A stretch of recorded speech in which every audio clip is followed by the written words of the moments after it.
With Lucky Land Slots, you can get lucky just about anywhere. Dearly beloved, we are gathered here today to... Has anyone seen the bride and groom?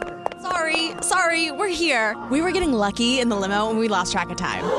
No, Lucky Land Casino, with cash prizes that add up quicker than a guest registry. In that case, I pronounce you lucky. Play for free at LuckyLandSlots.com. Daily bonuses are waiting. No purchase necessary. Void where prohibited by law. 18+. Terms and conditions apply. See website for details.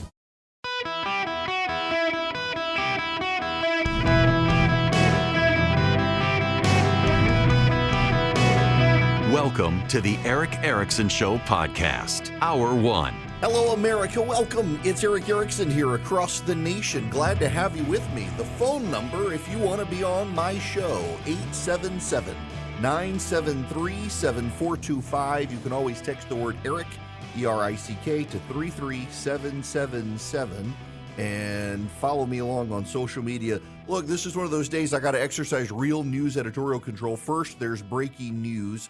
And that is that there's been a ground stop for Southwest Airlines. They have resumed now, but there was a global pause on Southwest flights due to technical problems. They have resumed the flights. 36% of their schedule was delayed. This is not like the meltdown from last year, but it was pretty significant. It had an impact out of the gate on their stock this morning. Down now 1.5% on the stock market. Had been down further. They've recovered some. The planes are taking off again, though there may be some delays throughout the United States if you're on Southwest. That's big story number one. Big story number two is the debt ceiling fight. Kevin McCarthy yesterday spoke to Wall Street. He did so because that's where Ronald Reagan went in the 1980s. To begin his conversations with the nation on the amount of debt the nation had. And so McCarthy wanted to go there for symbolism. He also wanted to do one thing very particular, and it's this soundbite. Unfortunately, I have not heard from the White House since our very first meeting. President Biden has been missing in action and misleading the public. Mr. President, with all due respect, enough is enough. This is not how the leader of the free world should act. Your partisan political games are provoking the very crisis you claim to avoid. That is Kevin McCarthy wanting to make it very clear to Wall Street. He has not spoken to Joe Biden about Kevin McCarthy's plans for the debt ceiling or Joe Biden's plans for the debt ceiling. There have been no communications at all. That's why he went to Wall Street. He wants it on the record there that he's been willing. The White House has refused to respond. The White House, however, says the reason it hasn't responded is because its opening position is it wants a clean debt ceiling increase. That means the White House wants a debt ceiling increase, no strings attached, and Kevin McCarthy wants strings attached. And so they're waiting to see what his strings are. Here's a little more McCarthy. And the problem is getting worse, not better. We are now $31 trillion in debt. That's more than the entire economy of America, 20% more. Think for a moment. That is unsustainable.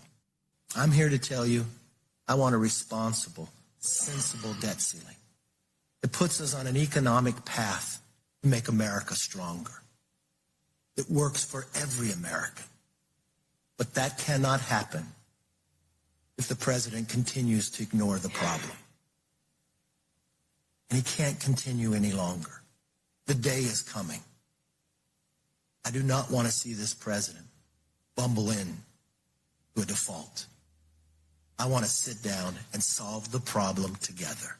Now, over at MSNBC, of course, the Democratic line taken by Jonathan Lemire of the New York Times is that this isn't a serious proposal. Once during the Obama administration, the Republicans also went to war over this. While Trump was in office, not at all. It was done in a bipartisan fashion. It was moved forward. And it's not just the idea if a deal can't be reached by this summer, and we don't know the deadline is shifting, but it could be as early as July. It's not just the government shutdown. It would be catastrophic to the financial health of the United States. It's credit going forward. There'd be a market meltdown, and it would have global ramifications. And Republicans right now want to play chicken with this. And the White House, to this point, have said, look, we don't want to just do a one-year thing. Let's make a deal. We've done it in the past. We should do it again. They want to have these conversations.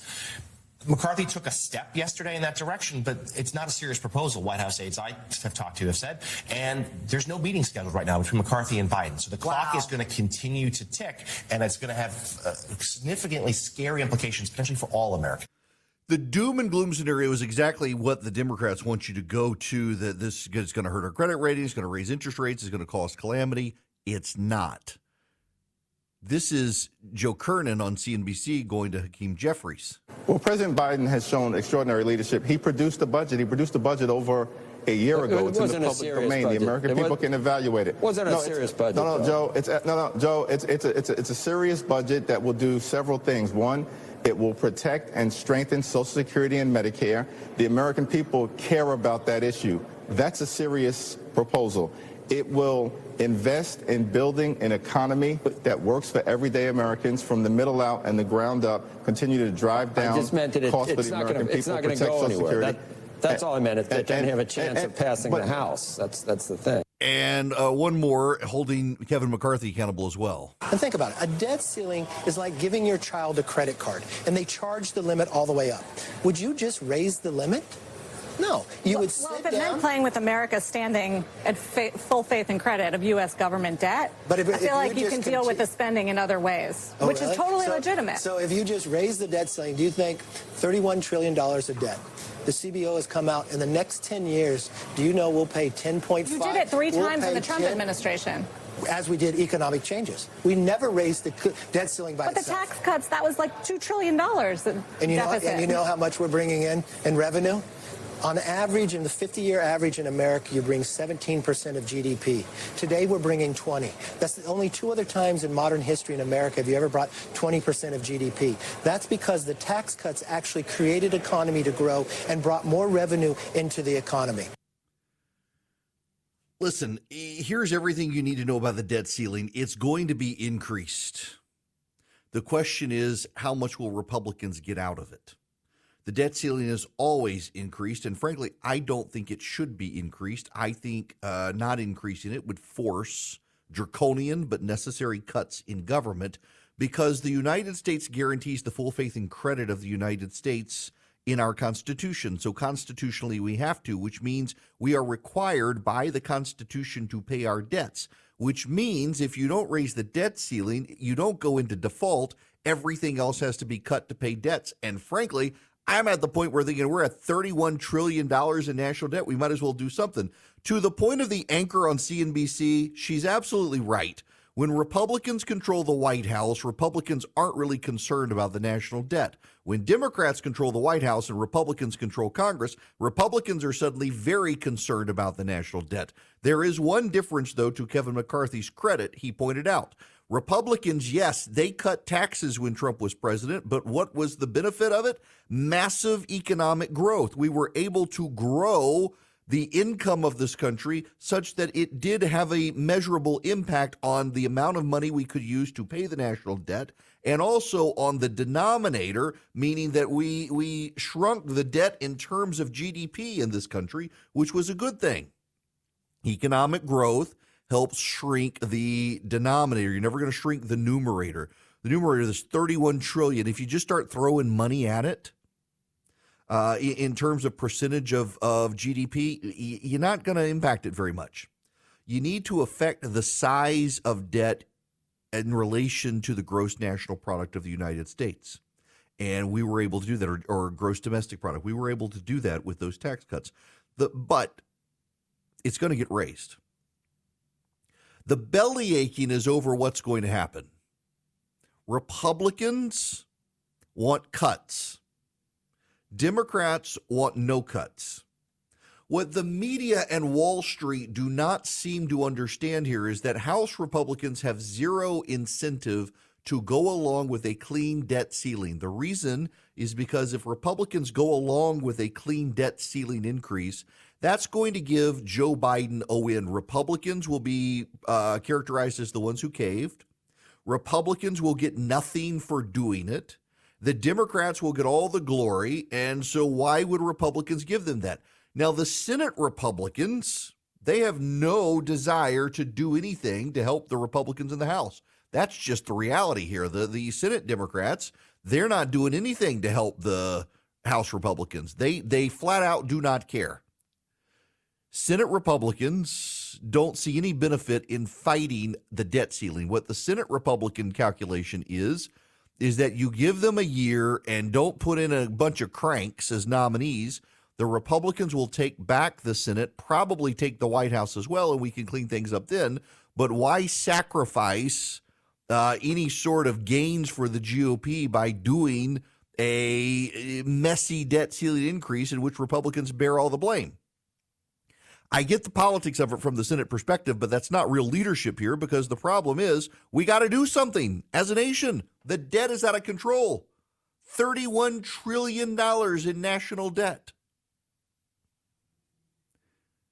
I'm not a Kevin McCarthy fan, but good for him sticking to his guns on this. My concern is that Kevin McCarthy ultimately caves.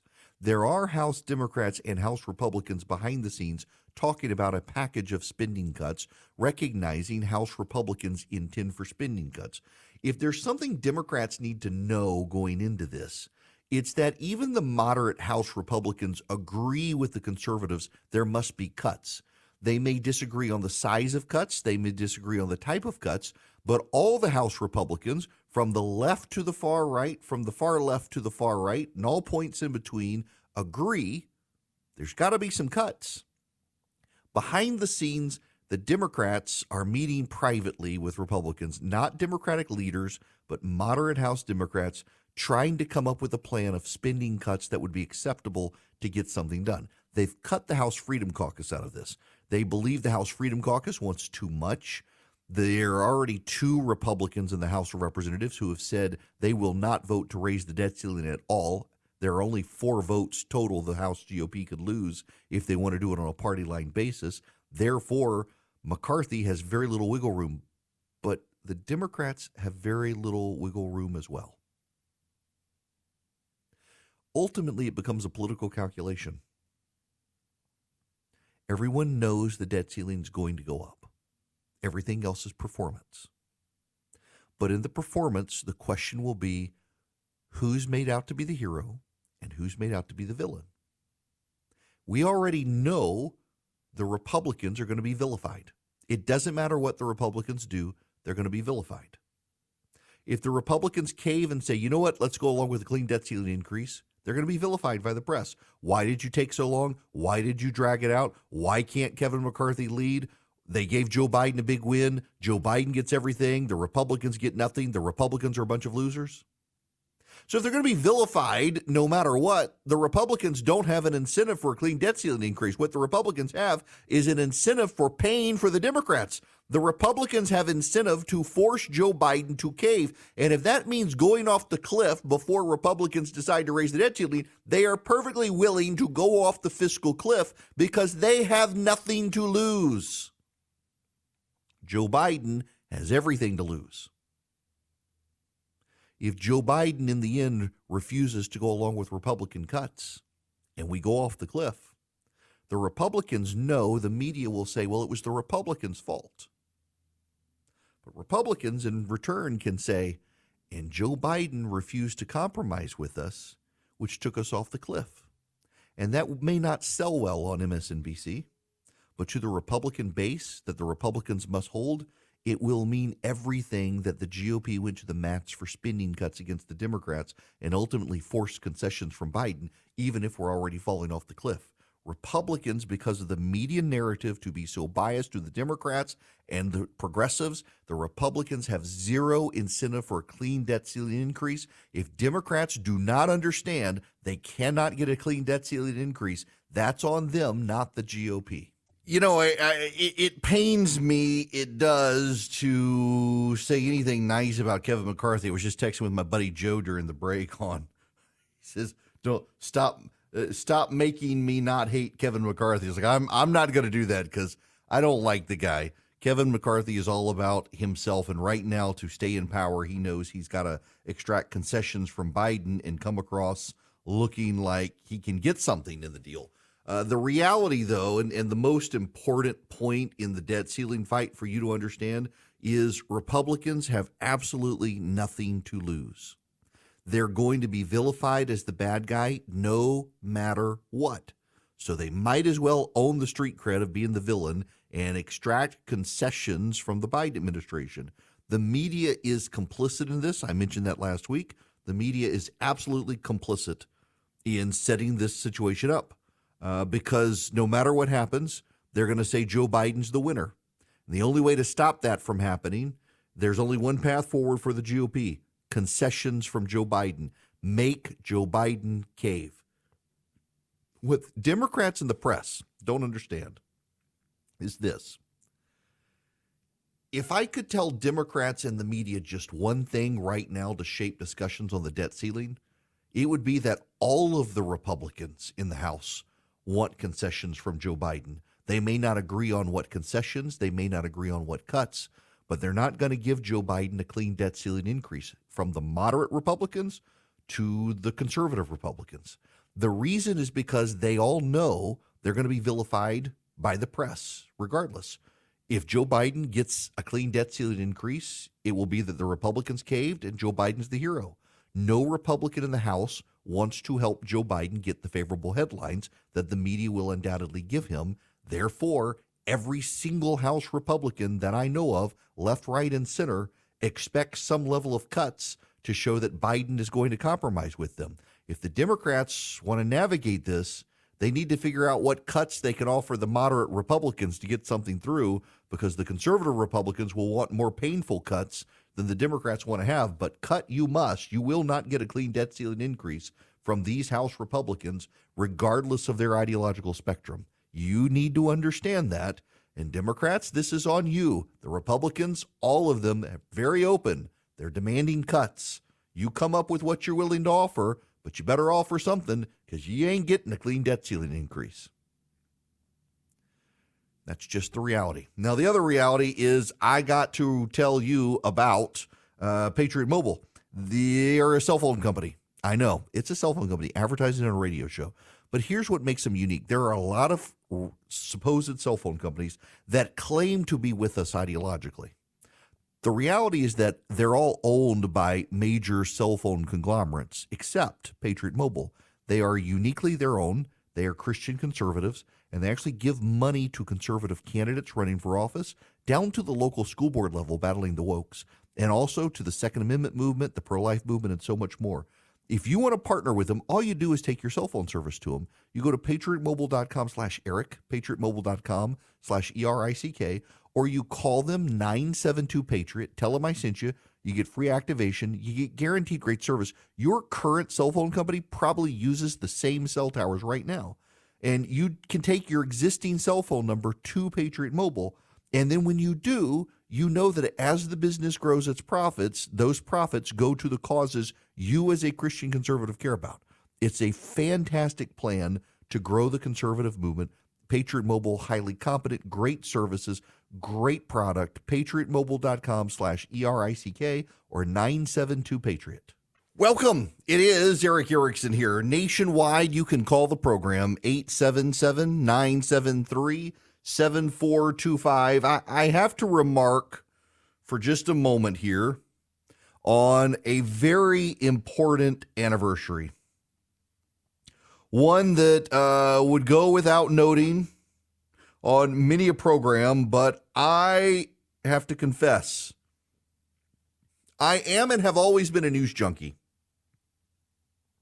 When I was a kid, this is how much of a nerd I was when I was a kid. I would watch This Week with David Brinkley, and I would watch Meet the Press on Sundays. I'm talking 11, 12, 13 years old. I have always been a news junkie. I had a teacher when I was in middle school who insisted that we pay attention to the news. Whether we understood it or not, we had to pay attention to the news, and I developed a love of news. And one of my favorite headlines is actually probably the greatest newspaper headline ever written. And 40 years ago, we got it. It is not a joke. When I was a kid, I thought it was a joke, but it's not. 40 years ago, the New York Post front page headline, headless body in topless bar. A lot of people over the years thought that must be a joke headline, but it was true.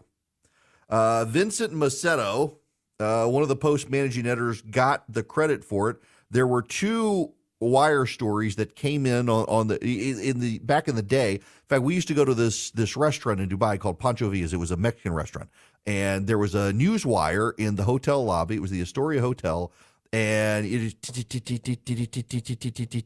would bang out the Associated Press wire feed of all the stuff. Well, the New York Post had a wire from the police station with what was buzzing, and there were two stories from the police teletype.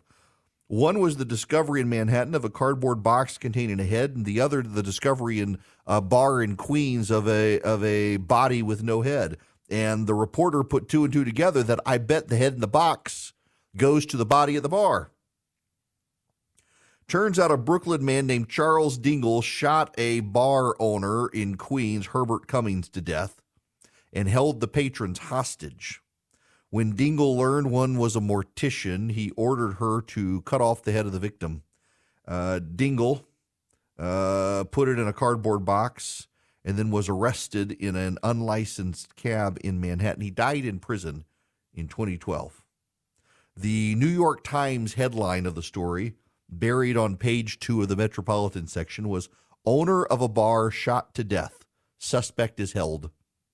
The headline on the front page of the New York Post, which probably put the New York Post reputation on the map at the time, was headless body found in topless bar.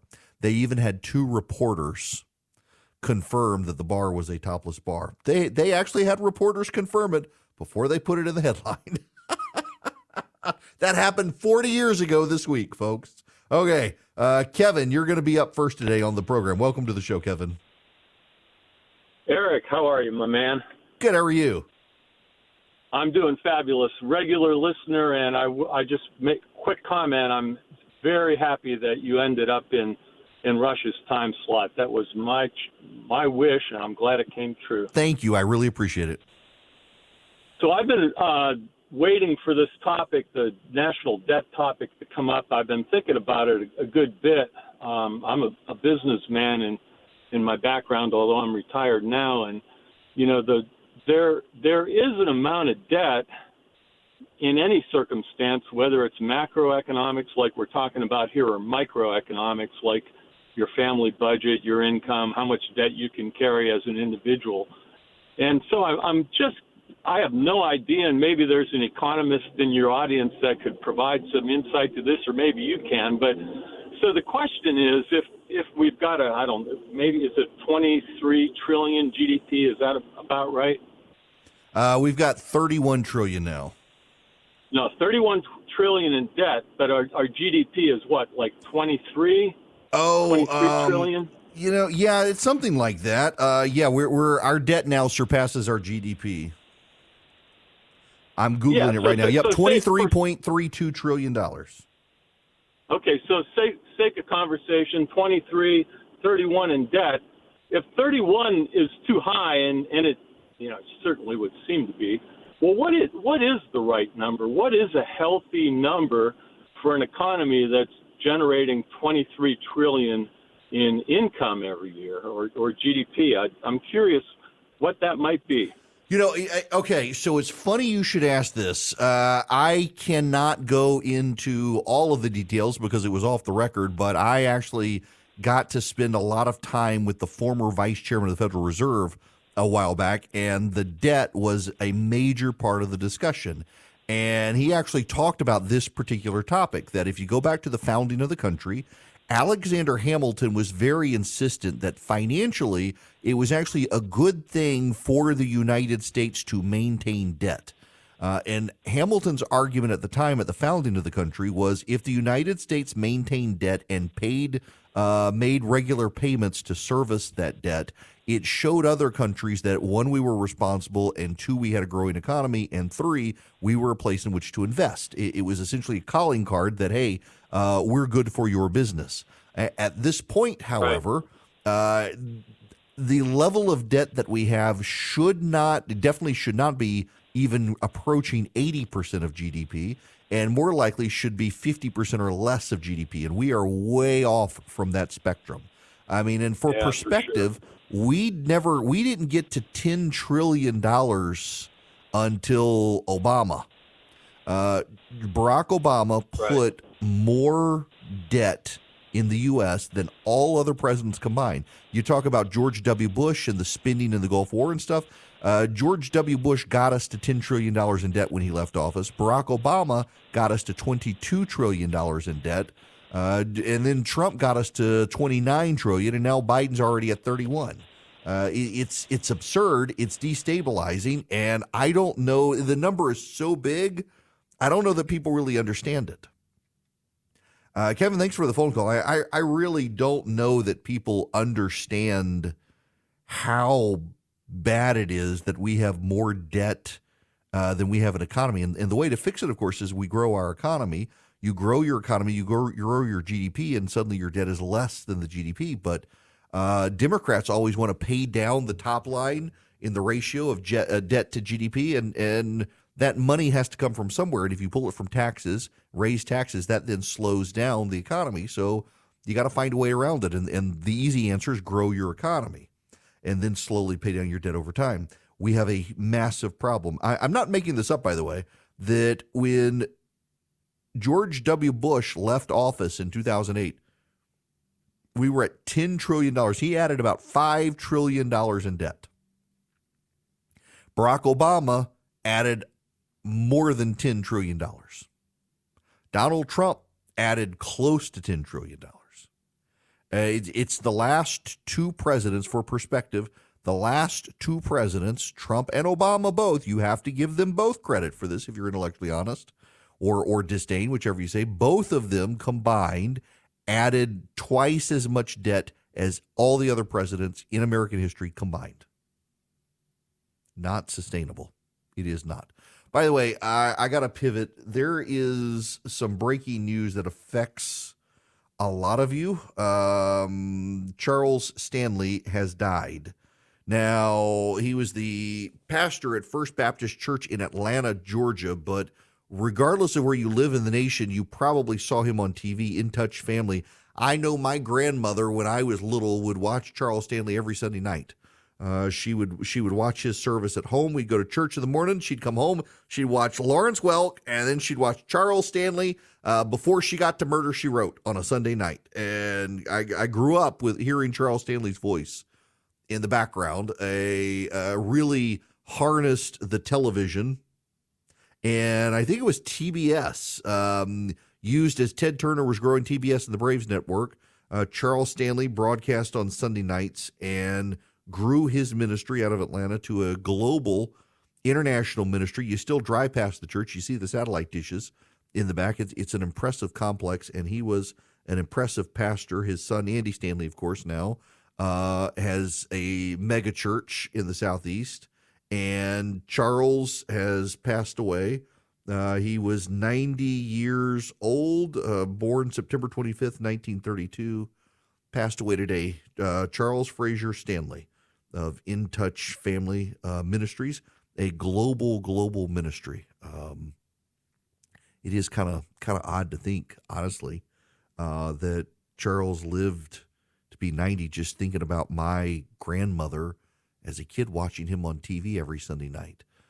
He always seemed very old on TV, and now this makes me realize how much younger he was than my grandmother, who loved listening to him. That's just, I don't know. He's got a legacy. Okay, that breaking news out of the way. We have other stuff we need to talk about when we come back. I'm happy to take your phone calls as well. 877-973-7425. One thing real quick, and I will get into this later, but I want to play you this particular audio from, I think it's from CNN last night. The Dominion trial against Fox News has started. We'll spend more time later, but you're not going to be seeing a court TV parade on this? Well, you've got media all over the place, as you can imagine, Nicole. Media from all over the world here camped outside, thought that this thing was going to go at 9 a.m. We were sort of under the assumption that Rupert Murdoch, Tucker Carlson, Sean Hannity may actually walk in through the front door of the courthouse. But we discovered something interesting today, if this does actually go, when they testify. I was able to snap a picture from a parking garage behind, you see there, behind the courthouse. They've actually built this tent where we assume Murdoch and other high-profile witnesses will actually drive right into that tent. You won't be able to see anything. They get out of the car, and then they're able to walk inside out of the view of cameras.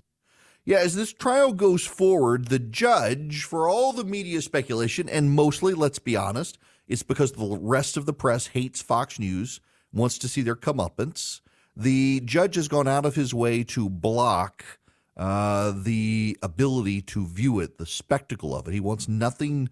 He does not want to treat it as a circus, which the rest of the media wants to.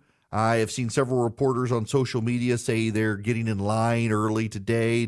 They were there yesterday. There were rumors of settlement talks, and those talks apparently haven't gone anywhere. They're going to opening statements at some point today. You're going to hear a lot of media reporting on it. I'll spend more time with it, but I'm going to do DeSantis and his continued fight with Disney before I do anything else, because I actually think that's a bigger story than the Dominion voter system trial. Now, what was that, Jim? Before I go anywhere else, I got to tell you, we have a new advertiser. I mentioned him yesterday, and it's Vision Computers, which I'm kind of excited about because my son needs he doesn't need. He's been asking for a gaming PC for 3 years. And I'm finally like, you're old enough to get a gaming PC. And, I can go to one of the big box stores, but they don't have real custom solutions at the big box stores. And I could go to one of those online sites and I could have a computer built. But then I thought, why don't I actually go to someone where if I have a problem, they're going to be there to help me. And Vision Computers is known for answering the phone within about 15 seconds. If you have a problem, Vision Computers can help you. You buy your computers from Vision anywhere nationwide. You can buy your computers from Vision Computers. They'll spend time with you assessing what you need to build you the right specs. And then you get their customer service, and they actually answer the phone. They're not going to put you on hold and make you wait. They answer the phone, and if they can't get to you, they actually take your number, and they will call you back same day to help you if you need access to email, if you need it set up. In a lot of cases, if you've bought your computer from Vision Computers, they can remotely access your computer. So you don't even have to fight traffic. If you're local in Atlanta, where they are, you don't have to fight traffic. They can remotely network in and take care of your computer needs that way. But if you're nationwide, they can do it for you as well. And by the way, if you haven't ordered your computer from Vision, for a low annual fee, you can get Vision's technical support. This is a company that in the high-charging world of technology and computers decided it was going to separate itself from the competition by having world-class tech support. And they really do have it. And it's why I did not hesitate to get my son's gaming PC from them, because I used to be a PC Windows guy, and over time I've moved towards Macs. My son, you want a great gaming PC? You got to get a PC. It's got to be Windows-based. And I need somebody I can rely on to be able to deal with it and to know that they can just patch in remotely to take care of it. If you've got a parent and you're thinking you want your parent to have an updated computer because parents want to stay with the kids and stuff, Vision's who you want to go with, Vision Computer, because they can remotely patch in and help your parents set up their email and all this other stuff. So you're not your parents' IT support. Let Vision Computers do it. Give them a call today, 404-COMPUTE, visioncomputers.com. 404-COMPUTE is the number you want to know, 404-COMPUTE. And if you don't believe me on customer service, call them, 404-COMPUTE. You can see it for yourself. They are amazing at answering the phone, getting back to you, and giving you world-class technical support. 404-COMPUTE, Vision Computers. Don't forget to subscribe to the email. If you text DATA to 33777, you can subscribe, get the daily show notes, and so much more. I have to deal with a delicate story. You probably have heard about the shooting at the birthday party at Mahogany Studios, Mahogany's Masterpiece Dance Studio in Dadeville, Alabama. 32 people were injured, 4 killed, 10:35 at night. But no AR was used. It was handguns, according to the police. Recovered shell casings used in handguns. Did not recover any high-powered rifle ammunition at the scene. It was handguns. And it was, yet again, a situation where it was black-on-black violence, non-white criminal violence in the country. The media covered it. But they moved very quickly to a different story for which there have reporters on the scene still in Kansas City. Andrew Lester is an 84-year-old white homeowner who shot and wounded Ralph Yar, a black teen. Tragic story here. The 16-year-old went to the wrong home to pick up his siblings. Andrew Lester will face charges of assault in the first degree and armed criminal action. He is being arrested today. The NAACP is involved. Ben Crump, the lawyer, is there. They want action. It is an awful story. It is an awful, awful story. And there's another story out of New York where something similar happened. A young woman pulled into a driveway to turn around, and a 65-year-old man shot her. But I just can't help but note that there was a mass shooting in Alabama at a birthday party that was overwhelmingly non-white, and no AR-15 was used, and the media checked the box on covering that story, and then they all packed up and moved to Kansas City, where they could focus on one white man who's 80-some years old shooting through his door to try to kill a young black man. The man should go to jail. And thank God the young man didn't die. He's going to live with the trauma for the rest of his life, though. But the only reason I can think that the media has given so much disproportionate coverage to this one incident in St. Louis is because it was a old white man shooting a young black boy, and they've ignored the mass shooting in Alabama other than the cursory mention because there's no AR and it's non-white violence, and they haven't even talked about the one in New York for the most part. I think race shapes the coverage, it seems like. With the Lucky Land Slots, you can get lucky just about anywhere.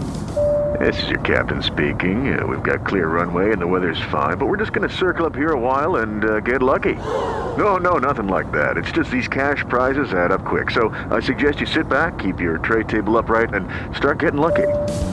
Play for free at LuckyLandSlots.com. Are you feeling lucky? No purchase necessary. Void where prohibited by law. 18+ terms and conditions apply. See website for details.